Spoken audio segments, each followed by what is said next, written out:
ಒಂದು ದಿನ ಬೆಳಿಗ್ಗೆ ಅಂಗಡಿ ತೆರೀತಾ ಇದ್ದ ಒಬ್ಬ ವ್ಯಾಪಾರಿಯ ಬಳಿ ಒಬ್ಬ ಮಹಿಳೆ ಬಂದು ಹೇಳಿದ್ರು, ಸರ್ ಇಲ್ಲಿದೆ ನಿಮ್ಮ 10 ರೂಪಾಯಿ.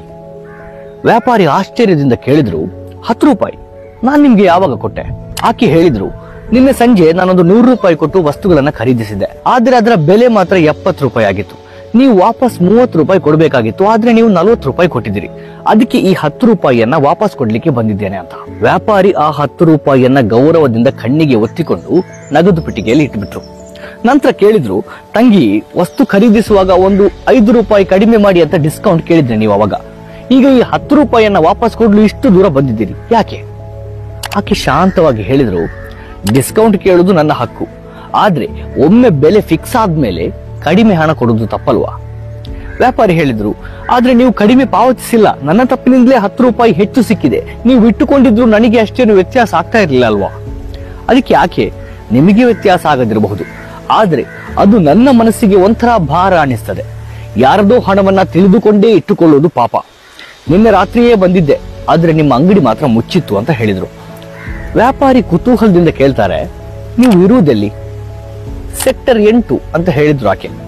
ವ್ಯಾಪಾರಿ ಬೆಚ್ಚಿ ಬಿದ್ದು, ಏನು 10 ರೂಪಾಯಿ ವಾಪಸ್ ಕೊಡೋದಕ್ಕೆ 7 ಕಿಲೋಮೀಟರ್ ದೂರ ಬಂದಿದ್ದೀರಾ, ಅದು ಕೂಡ 2ನೇ ಬಾರಿ? ಆಕೆ ನಗುತ್ತಾ ಹೇಳಿದ್ರು, ಹೌದು 2ನೇ ಬಾರಿ ಬಂದಿದ್ದೇನೆ. ಮನಸ್ಸನ್ನ ಶಾಂತವಾಗಿಡ್ಬೇಕು ಅಂತ ಆದ್ರೆ ಇಂತಹದ್ದೇ ಕೆಲಸ ಮಾಡಬೇಕು.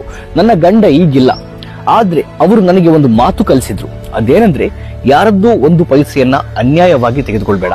ಯಾಕೆಂದ್ರೆ ಮನುಷ್ಯ ಸೈಲೆಂಟ್ ಆಗಿರಬಹುದು, ಆದ್ರೆ ಮೇಲಿರುವವನು ಯಾವಾಗ್ಲಾದ್ರೂ ಲೆಕ್ಕ ಕೇಳಬಹುದು. ಆ ಶಿಕ್ಷೆ ನನ್ನ ಮಕ್ಕಳಿಗೆ ಬರಬಾರದು.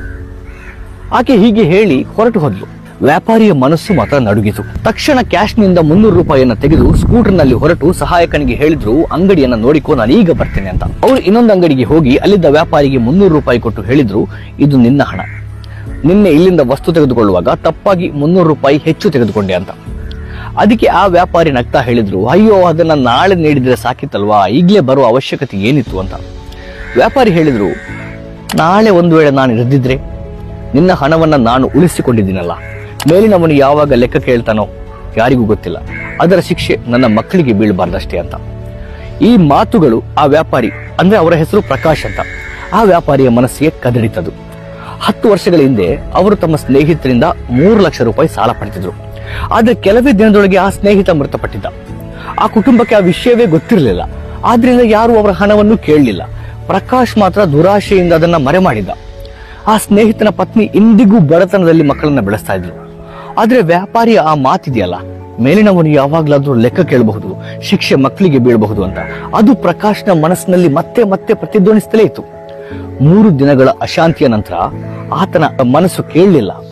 ಅವರು ಬ್ಯಾಂಕಿನಿಂದ ಇರುವ 3 ಲಕ್ಷ ರೂಪಾಯಿಯನ್ನು ತೆಗೆದುಕೊಂಡು ಸ್ನೇಹಿತನ ವಿಧವೆಯ ಮನೆಗೆ ಹೋದ್ರು. ಅವರ ಕಾಲಿಗೆ ಬಿದ್ದು ಆ 3 ಲಕ್ಷ ರೂಪಾಯಿಯನ್ನು ನೀಡಿ ಹೇಳಿದ್ರು, ಅಕ್ಕ ಇದು ನಿಮ್ಮ ಗಂಡನ ಹಣ, ನನಗೆ ಮನಃಶಾಂತಿ ಬೇಕಿತ್ತು ಅಂತ.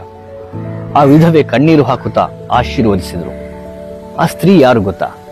ಆಕೆಯೇ ಮೊದಲು 10 ರೂಪಾಯಿ ಹಿಂದಿರುಗಿಸಲು 2 ಬಾರಿ ಅಂಗಡಿಗೆ ಬಂದಿದ್ದ ಮಹಿಳೆ. ಈ ಕಥೆ ಕೇಳಿ ನಿಮ್ಮ ಮನಸ್ಸಿಗೆ ಏನನಿಸ್ತು?